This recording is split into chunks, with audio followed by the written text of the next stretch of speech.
Good morning and welcome to this month's Distinguished Sales Speaker Series event. This series is brought to you through the generosity of one of our Franklin University alumni who recognized a need for sales education and made a donation to not only begin developing master's level education versus training, but also brought you this series featuring speakers sharing insights on the numerous facets of sales. My name is Sherry Mercurio. I'm the Executive Director of the Office of Community Relations, and it's my absolute pleasure to welcome you all. We're excited to be back from our summer podcast offerings to host today's live event. And we're very excited to welcome Todd Caponi. Todd is the author and founder of the Transparency Sales Melon LLC, who will be sharing his insights into how to turn transparency into your sales superpower. He is the author of the 3-time Best Book Award-winning and international bestseller, The Transparency Sale, and the new best-selling book, The Transparent Sales Leader. He is a multi-time C-level sales leader, behavioral science, and my favorite part of his description, self-proclaimed sales history nerd. He's also guided 2 companies to success. In his role as principal of Sales Melon LLC, he now speaks and teaches revenue organizations on leveraging transparency and decision science to maximize revenue capacity. If all that wasn't enough, before I hand off to Todd, I'm excited to share that in addition to receiving his insight, 100 copies of his international best-selling book will be given away during today's session. So with that, I'm going to sit back and listen to the pearls that come from Todd and hand it off to you, Todd. Thank you. Pearls. That's I'm going to have to. That's fantastic. So thank you for the intro. Thank you for having me and for everybody to contribute your time to this. Hopefully the ROI on it is huge, but a couple of things. So first of all, welcome to my home. I say that because this is not meant for me to just spout for a half an hour. Welcome. If you've got something to say, you got a comment, you want to call BS, you've got a question, throw it in the chat. So as I'm speaking here, I've got the chat window open. Sherry will keep me honest if I miss anything, but let's make this fun and interactive. So there's that. We're going to get nerdy. So I want to take you through a little bit of a baseline around how we as human beings engage, prioritize, decide, and then ultimately trigger purchase decisions. And then we're going to figure out how to use that for good, not evil. All right. So if you're all cool with that, again, welcome. Let's dig in. And I'm going to start with a little story. All right. So a few years ago, I was the chief revenue officer of a company. I'm based in Chicago. I was called Power Reviews. You could probably guess from the name, we were in the ratings and reviews space. So we helped retailers and brands collect and display ratings and reviews on their websites. So you've probably interacted with the tech before, like on Crocs or Vineyard Vines or Jet, like 1,000 other retailers and brands, where you see the product, you scroll down, there's reviews. We were the engine that helped those companies collect and display the reviews on their websites. All right, so with that in mind, a few years ago, we reached out to Northwestern University to just do a consumer research study on how we as human beings engage when a website is acting as a salesperson.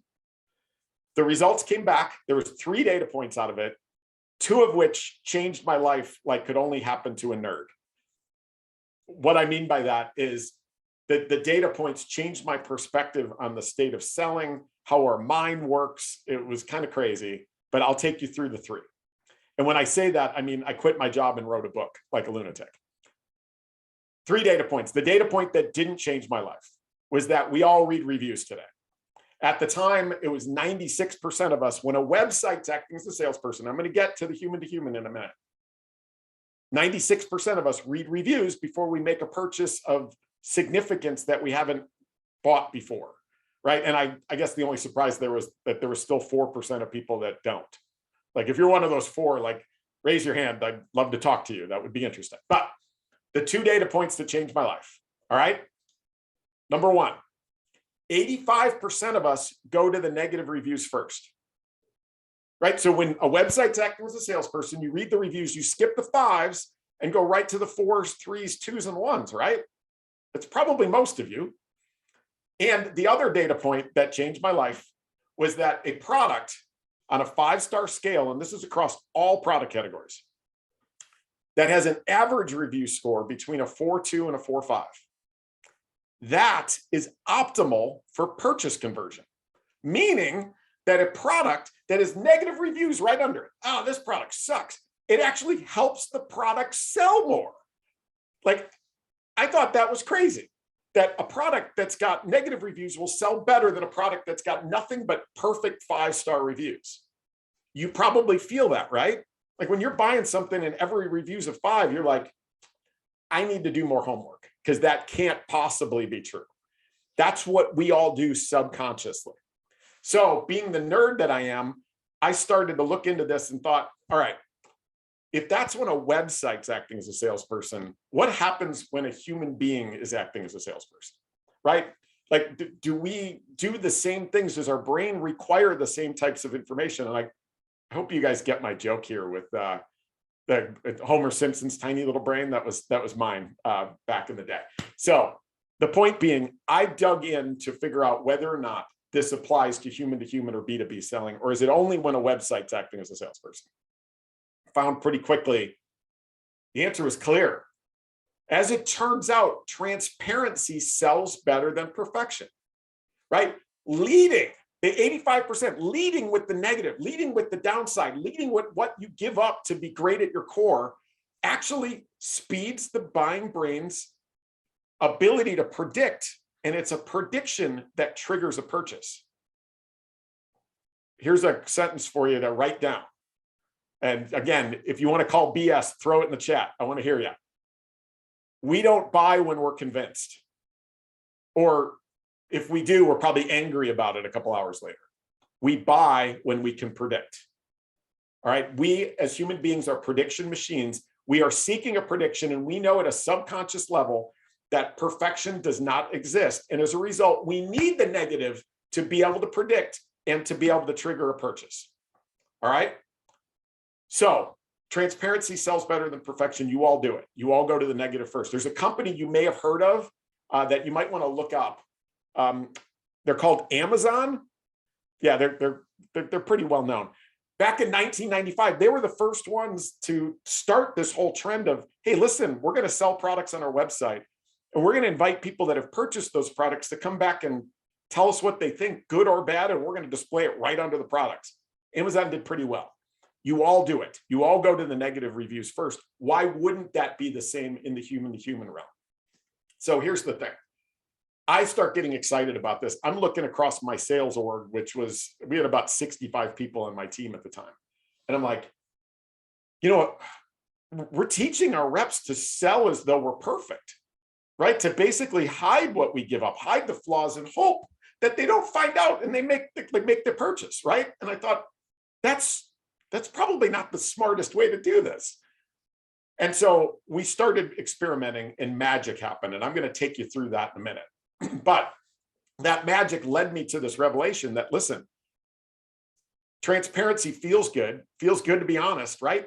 But as it turns out, it sells better, right? It speeds sales cycles. It increases win rates. It helps you qualify in. It helps you qualify out the deals you're going to lose anyway, just faster. And it makes it harder on your competitors to message against you. So I got to the point where we became the fastest growing tech company in Chicago from 2014 to 2017. I'm going to tell you a couple of stories here in a minute. But I was like, I got to get these ideas out there.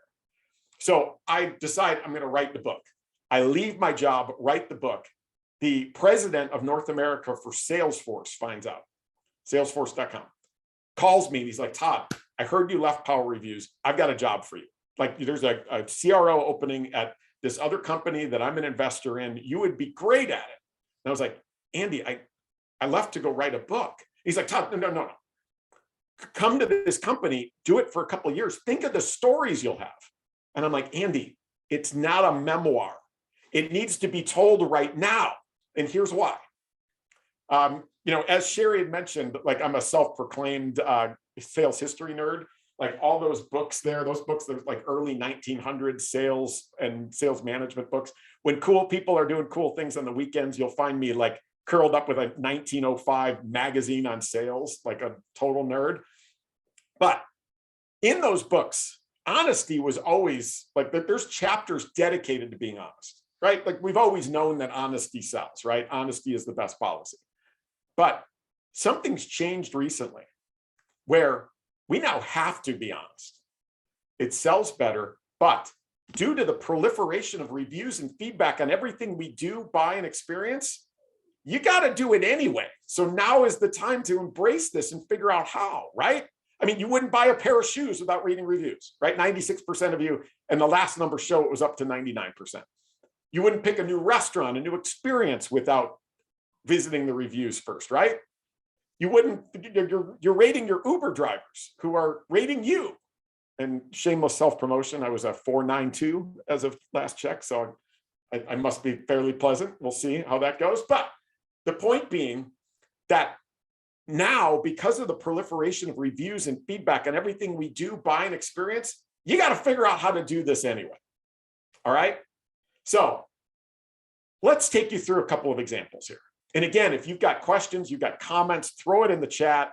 You want to scream, you're full of crap. Like, let me hear it. I would love that. Let's start, though, with a relatable story that you've, I'm sure, all experienced.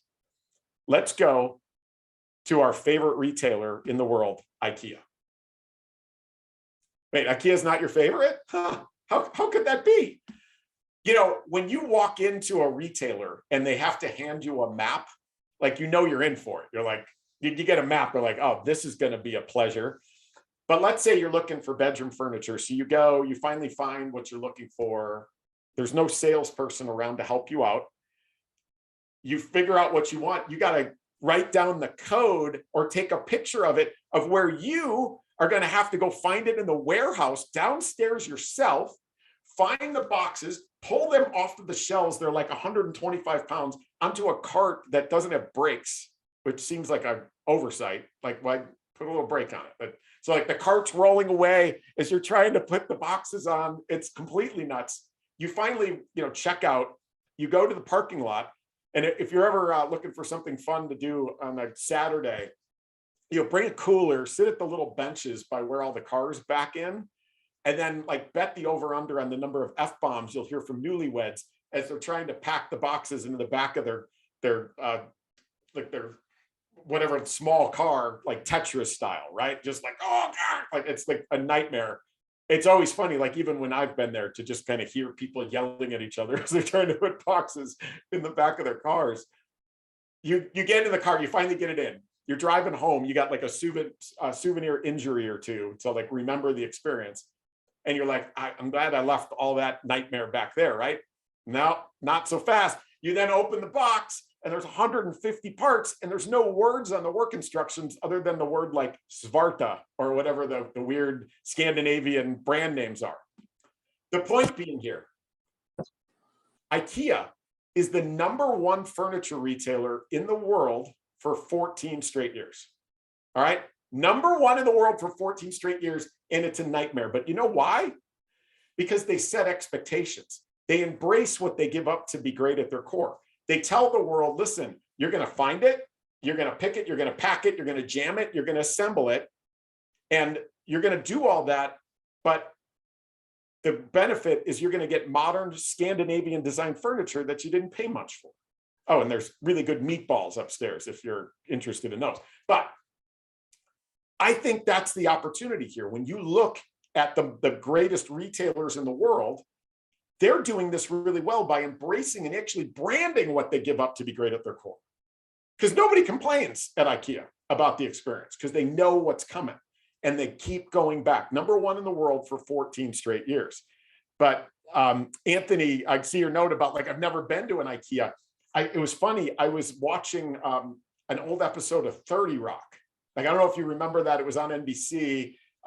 It was, I remember like Liz Lemon and her boyfriend, they went to IKEA and like, there's a whole scene about like this elderly couple walking out, like screaming at each other. And as they're walking in, they're like, is our relationship ready for this? So like, that's IKEA. But again, it's packed. Like on a Saturday, it is a nightmare because people know what they're getting. I'll take you to another example. My stepdaughter was turning 17 and she was going to have a birthday party, right? So like going to have her friends over And I apparently am the designee to go buy the provisions for the party. So I was assigned, like, go get like a nice fruit tray, get a vegetable tray, like get the paper cups and all that. Don't forget the ranch dressing. Like my stepdaughter like loves ranch dressing, puts it on everything. So I'm sitting, it's like 2 PM. I'm like, you know what? I probably, as soon as I wrap up, I'll go to Costco, right? Costco, warehouse shopping club. I'll just go get everything there. That makes sense.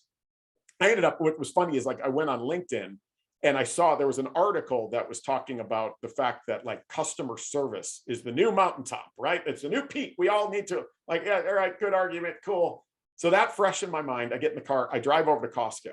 As I walk up, I'm like, I got to get my card out. Like I have to pay to walk into the place, right? You have to show your card to the little guard at the door. You walk in, it's floor to ceiling boxes. It's like, it's not pretty in there. You walk over and I'm like, all right, where's the ranch dressing? Oh, there it is. There's only one brand. Like if you don't like Hidden Valley Ranch, you're screwed. But what's even more fun is you better like ranch dressing, because I don't know if you can see this, but 80 fluid ounces, that's almost a gallon. Like you got to buy like a tank of it. I turn around and there's toothbrushes. Like if you needed toothbrushes, here's a half dozen. What do I need a half dozen toothbrushes for? Well, that's Costco. You go through the whole process of finding what you want at the checkout. They don't bag your stuff, right? Like you got to do that yourself. And then you walk over to the door and here's Linda at the door checking your receipt to make sure you didn't steal anything. Yet you don't even give that a second thought. Like customer experience is the new mountaintop. Well, that's not the greatest experience in the world, but Costco is the #2 retailer in the US behind Walmart, and their subscription renewal rate on those memberships is like 98%. It's like, you don't even think about it. Again, there's an opportunity for us to embrace what we give up to be great at our core. We all need to figure that out. We can brand it. If we don't brand it, we can lead with it. I'm going to tell you a B2B story here in a second about leading it with it. And Erica, you said that's a lot of ranch. You should walk over when next time you go, go check out the mayonnaise. Like you thought that was a lot of ranch, like the mayonnaise, you could, like it needs a lifeguard. It's insane how much mayonnaise that you need to buy all at once, and people do it, right? So let's talk about a B2B example. So how are you going to take this into your business and think about this from a business to business type of environment? A few years ago, after I had gotten fresh off this research and I'd been really thinking about it, all right, how does this apply to B2B? And then all the behavioral science was telling me it should absolutely. I have a 2-day meeting scheduled in New York. All right, so I live in Chicago. Day one, I was going to fly there to New York.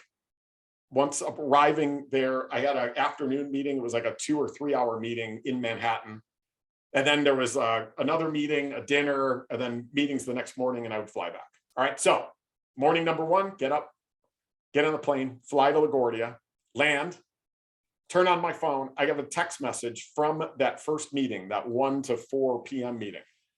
Sorry, we have to postpone. Right, something's come up. We're not going to be able to meet with you. Sorry. Like, kind of the main reason I went up there, but all right, got it. So I've got a whole afternoon open in Manhattan in the summer. Probably not the worst thing in the world, but I was plenty busy. And so I was like, you know what? I'm just going to go find a Starbucks near my hotel and just get some work done there. So I get in a cab, start to drive over. I get a text from my VP of sales. I was the CRO at a VP of sales in Chicago. He texted me. He's like, dude, we just got an inbound lead from an incredible brand that's like right in our wheelhouse. I go, who is it? It was Calvin Klein. All right. So Calvin Klein, you all know them. You're probably wearing them. He tells me in the text that like it was an inbound lead, that they're going to start a whole evaluation. I was like, cool. I picked up the phone and I called my VP of sales because I was bored in this cab. And I was like, hey, tell me about it. Like, did we already talk to them? What did they say? And they said, yes, they're issuing an RFP. Yay, RFPs. But no, you don't like those. Nobody likes those. But they were going to issue an RFP. we're going to fill it out. And then based on the response, they're going to have us fly to New York and do the full dog and pony presentation and all that. And I was like, all right, wait, I forgot they're in New York. I know this is a 1 in 100 shot, so no pressure on the rep, seriously. But could you have the rep reach back out to their head of e-commerce, who's the buyer in this case, and just tell them I'm in town and I, in all seriousness, had a meeting cancel and I've got a whole afternoon open. If he'd like to grab coffee and kind of kick this thing off, that would be awesome, right? The timing is perfect. I'm in New York. He's like, all right, I'll do that. So the rep reaches out, the 1 in 100 shot hit. The head of e-commerce is like, yeah, have them come over at 2 o'clock. Here's our office. And so this picture here is of Calvin Klein's headquarters office in Manhattan. Has anybody ever been to Calvin Klein's headquarters in Manhattan? No, I see Sherry. No, it's kind of creepy. Erica, like the walls, like they've got just wall-to-wall pictures of people in their underwear. Little disconcerting, right? It's doesn't feel very professional to me, but all right. With that aside, I go check in. I meet this guy at the elevators on whatever floor it was. He is New York in the best way possible, right? Like there was no small talk at all. He takes me into his office, hands me an HDMI cable for the monitor that's sticking out from his wall. And he's like, here, you can plug this in for your presentation. I thought we were having coffee. Like, what presentation? Right? And I didn't say anything because it was taking a second for like it to sink in. Like, what's he talking about? As I'm trying to figure this out and I'm thinking through, like, what am I going to present? People start rolling chairs into his office. Not just people, 7 people. So it's a Manhattan office in the summer. It's hot. It's small. There's 9 of us. And I remember it like it was yesterday, elbow to elbow in this office with an expectation that I'm about to give a presentation. When 2 hours earlier, they had filled out a lead form, my rep had talked to them. I don't know what the rep said about this. It was clearly not framed as coffee. So this guy with his team is sitting there. They're all kind of like in like, let's go mode. He starts the discussion with this. Todd, we've kicked off this evaluation, as you know. We're looking at you and we're looking at your competitor. There was only one real competitor at that level. How are you better than them? Right? So that's the question. How are you better than them? And you could see everybody was just like, all right, here comes the sales pitch, right?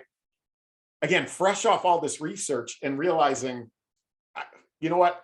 I really want to try this. What better opportunity am I going to get to do this than now? And if it goes off the rails, I'll just lie about what happened back to I'm just kidding. I wouldn't do that. But his question again is, Todd, we're looking at you. We're looking at your competitor. How are you better than them? I answered like this. I know this sounds crazy, but can I start with how they're better than us? And there's a reason why I say that. Just yesterday, they released an add-on to their core technology that not only do we not have, but we hadn't even considered it. It's not on our roadmap. If that's going to be an important consideration in your journey, can we talk about that now and potentially save all of you time filling out RFPs? And we don't want to fill them out either.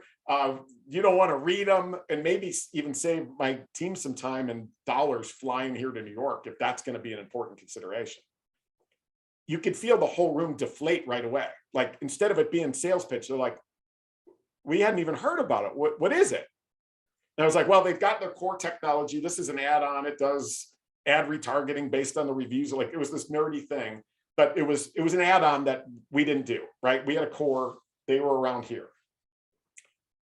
They start talking about it, right? Like, all of a sudden, instead of it being vendor and customer, we were all at a table together trying to make a decision as to how we were best going to spend our time. You could feel like the relationship just went like that. They started asking me a couple of questions. They're like, hey, Todd, if we do decide that's going to be important, how would your company deal with that?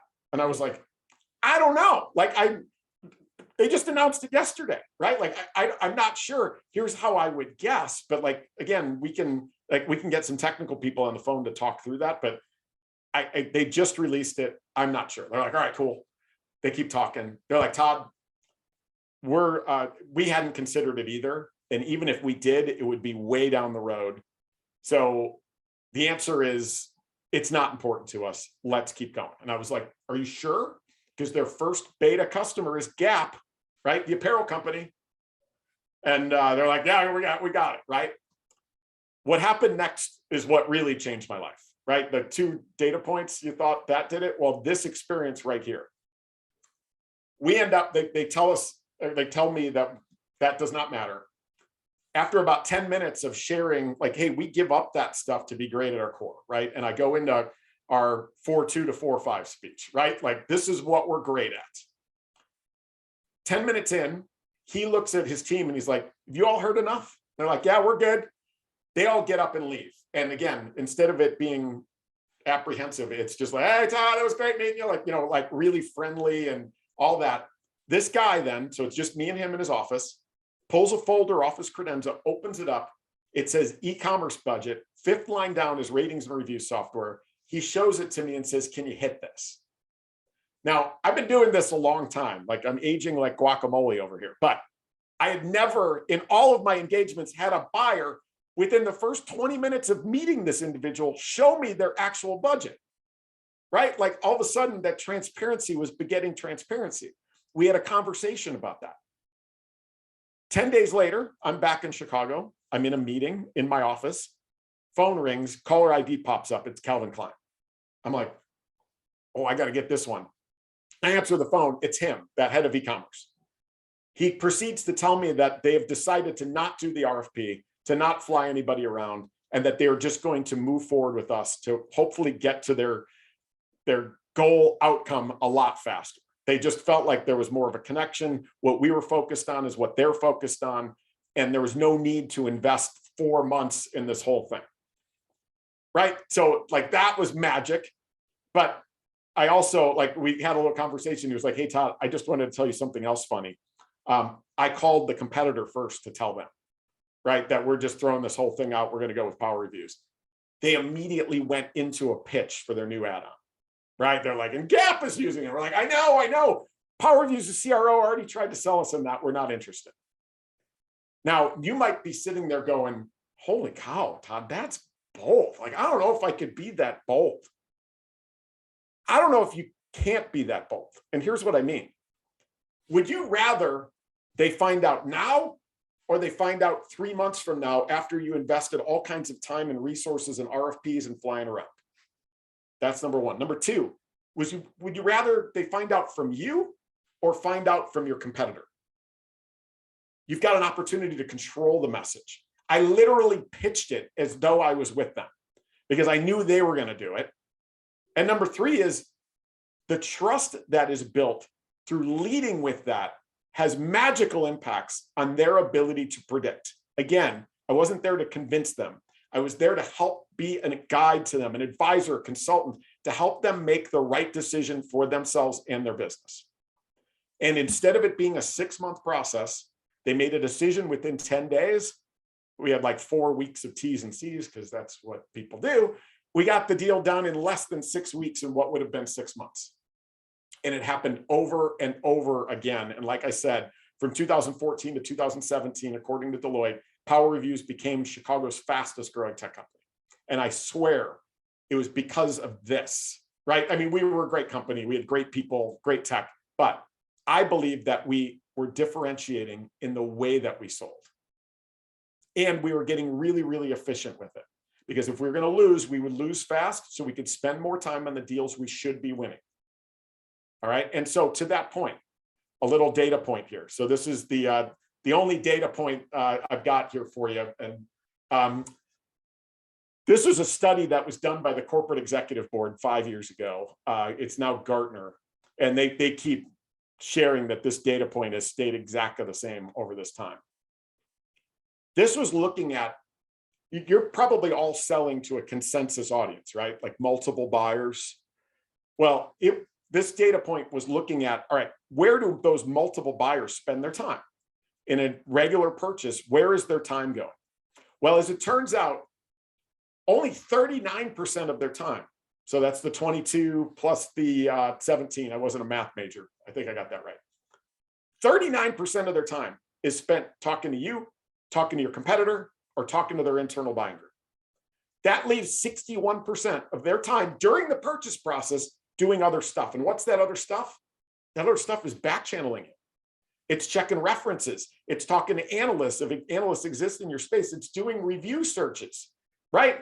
If you're in the tech space, the G2s and the trust radiuses, they're looking at Glassdoor, they're looking at Indeed, they're looking at Capterra.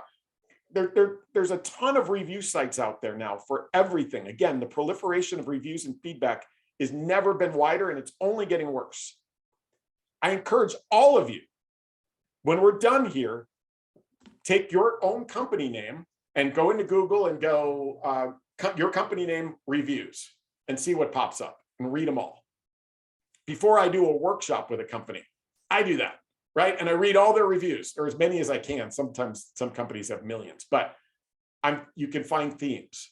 I can predict what they're great at and what they're not just from reading the reviews. That is the basis for you to inform how you do this, how you actually take this to your messaging, right? You're not perfect. You're not all things to all people, right? And to inject the wisdom of a supermodel, because like, why wouldn't we? Tyra Banks, supermodel, mogul. She's built businesses. She's like unbelievable, all the stuff that she does. She coined a term that I think applies really, really smart to the way that we should think about the way we approach our clients, the way that we think about our messaging, our positioning, our presenting, and the whole process. She coined the term flawsome. Flawsome means to embrace your flaws, but know that you're still awesome. I'm not telling any of you to go into your next engagement with a, hey, this is why we suck message. Like, no, take it easy. The 4.2 to 4.5, remember that range. Again, that's across all product categories. Some skew higher, some skew lower. But if you're presenting your solutions as perfect, you're not helping your buyer predict. If you present this laundry list of all the reasons why you're terrible, well, maybe you shouldn't be selling it, all right? Embrace your flawsome, do the homework. What do you give up to be great at your core? Answer that question for yourself. What does a competitor do better than you do as it relates to this customer, right? Be specific. You are helping the customer predict. You need to win fast, which you'll do doing this, but lose fast by leading with this stuff. The trust you build is off the charts, right? When I do this in my own business, I've got people that come to me for certain types of, revenue organization training and workshops. And they're like, hey, Todd, this is what we need. This is our like top of funnel prospecting. Like, all right, cool. I can do that. But if you made a list of the 50 organizations that do prospecting, like top of funnel training, I would come in at about number 47. It would be my honor to refer you to one of the people that I would list at the top 2 or 3 of them.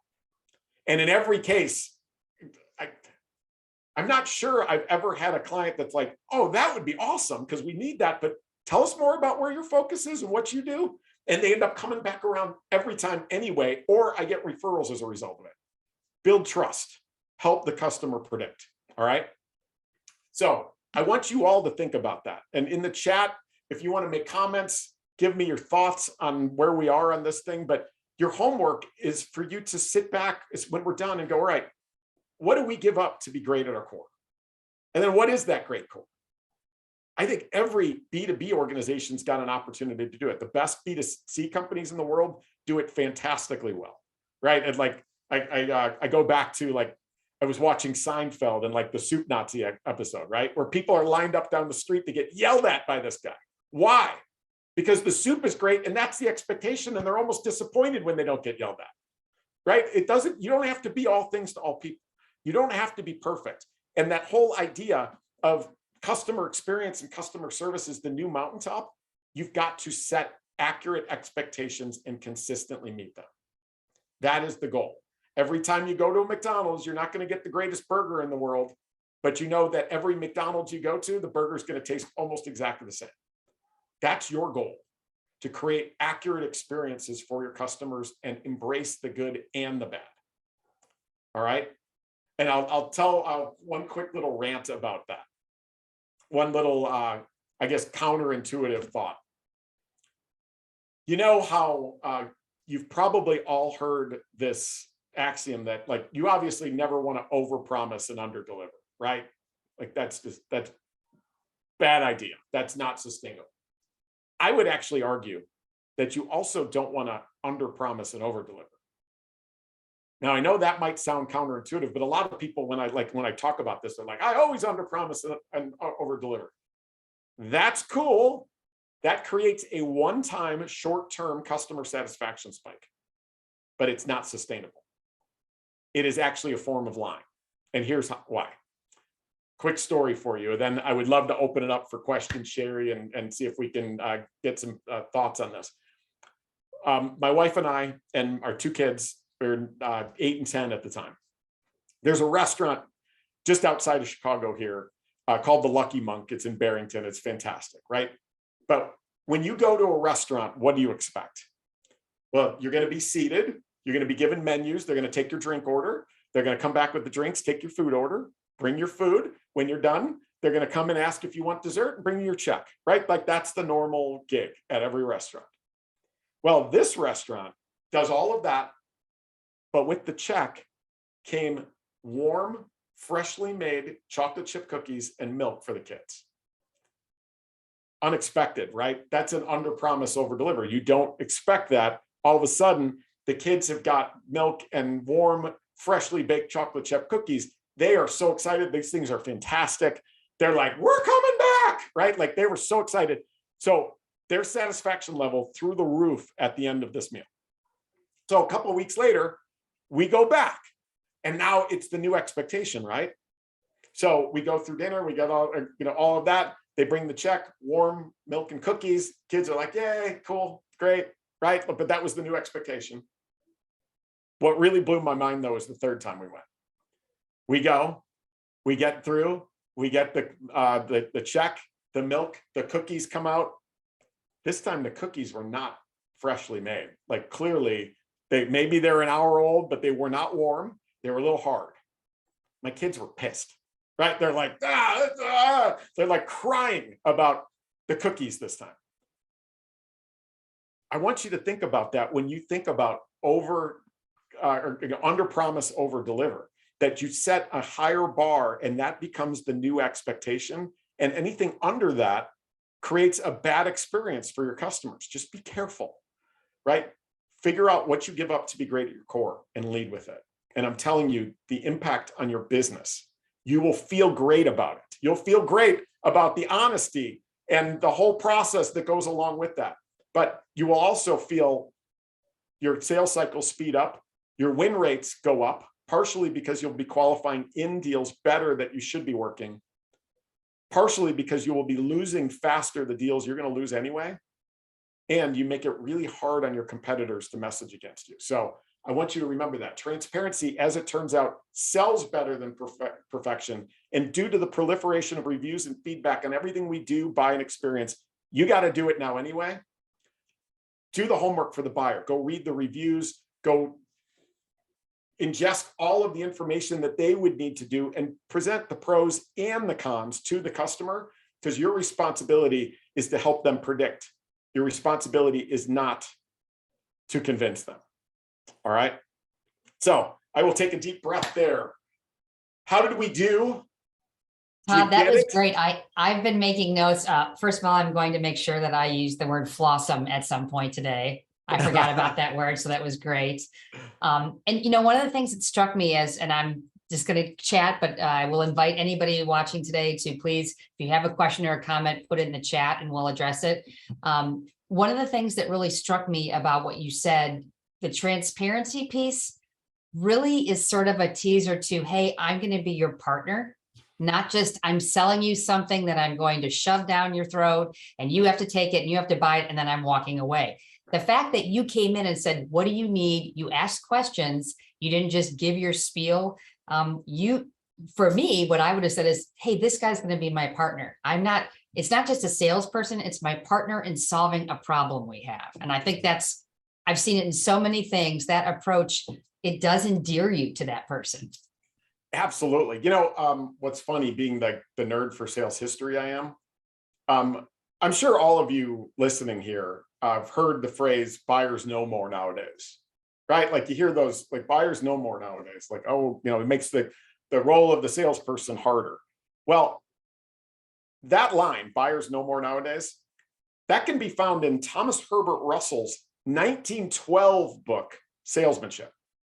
110 years ago, they were worried about the proliferation of marketing and advertising being a threat to the future of the sales profession, because what did buyers need salespeople for anymore?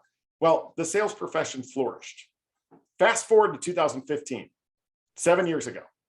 Forrester, the analyst firm, does their annual State of Sales report. And in it, they reported that by 2020, so 5 years from then, 2 years ago, 1 million B2B sales jobs would go away, and hundreds of thousands of college students would not graduate into the sales profession, because buyers know more nowadays, because of the proliferation of e-commerce and this idea that what did we need salespeople for anymore when buyers could do this all on their own? What happened? The sales profession flourished. It doubled. Why? Well, my perspective on this is that more information available to buyers hasn't made it easier on them. It's made it harder. And if we really think through that lens, that our role is to help the buyer by doing the homework for them, help them cull through, because again, like, if you've got too much information, it becomes very hard for you to make a decision, right? Well, that's what your buyers are struggling with. It's probably why you lose to the status quo more than any other competitor. Do the homework for the buyer, cull that information together, and present the pros and the cons. What do we need to know? And when they go match up, Calvin Klein, for example, what did they do? Well, I know they back channeled us. I found out from one of our other customers, and that other customer shared exactly what I had said. You know why? Because it was the truth, right? And once that matched up, they felt like they didn't have any other homework they had to do, and the decision was made. That's your role.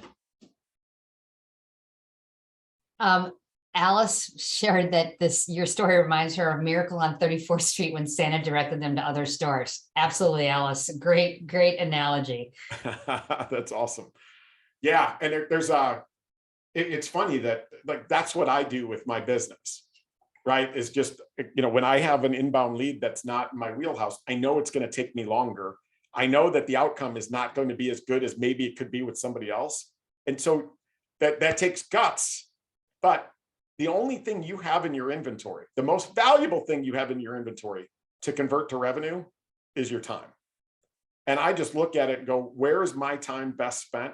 It's spent talking to the companies and the individuals who are most likely to be a great customer for me, but achieve outcomes that they didn't think possible. And I focus on them and qualify out the rest.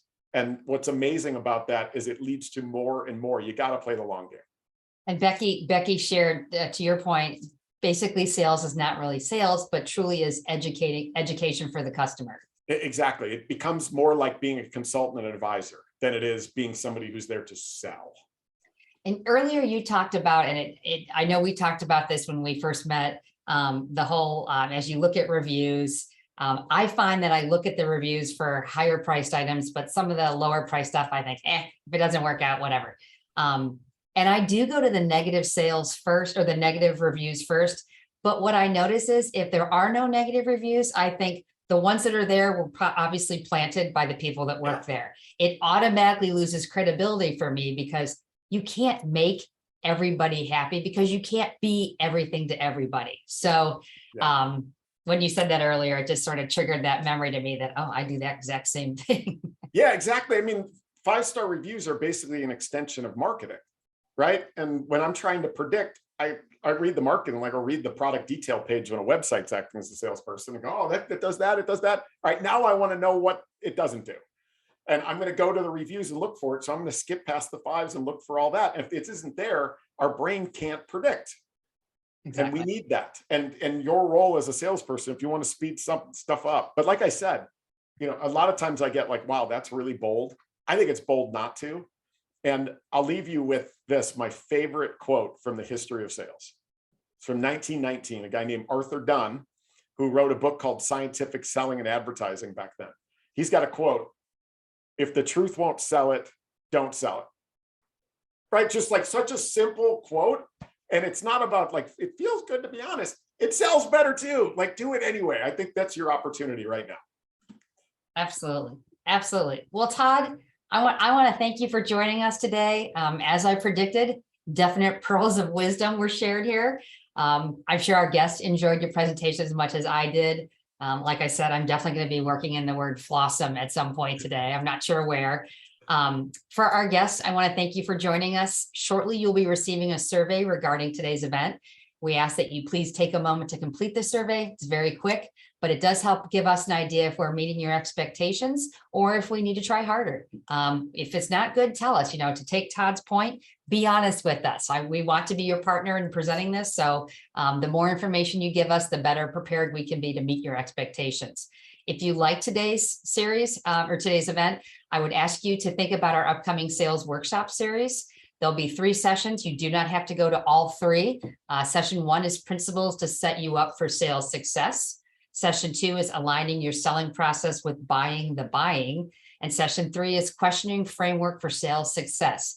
And these will all be by David Hoffeld. And for those of you who have attended previous events, David is a fan favorite and definitely somebody you want to make sure you get a chance to see. I will also share that if you like today's event and are looking for non-sales development opportunities, we have our 2022 Raymond E. Mason Jr. Leadership Symposium based on the theme this year of the future flexibility of work. The 3-day event is a virtual event. There are a number of breakout sessions and really great topics that really address today's issues and what the future of flexibility of work is going to be. You can find more information on our website at www.franklin.edu/register/Mason_symposium. We again offer a number of topics through our Leadership Center, Global Center for Healthcare Education, and our Center for Public Safety and Cybersecurity Education. If you go on our site and look up engagement or events, you'll be able to find everything that we offer. So with that, I want to thank you. I want to thank Todd again. And we hope to see you next month. Have a great day, everyone. Thanks, everybody.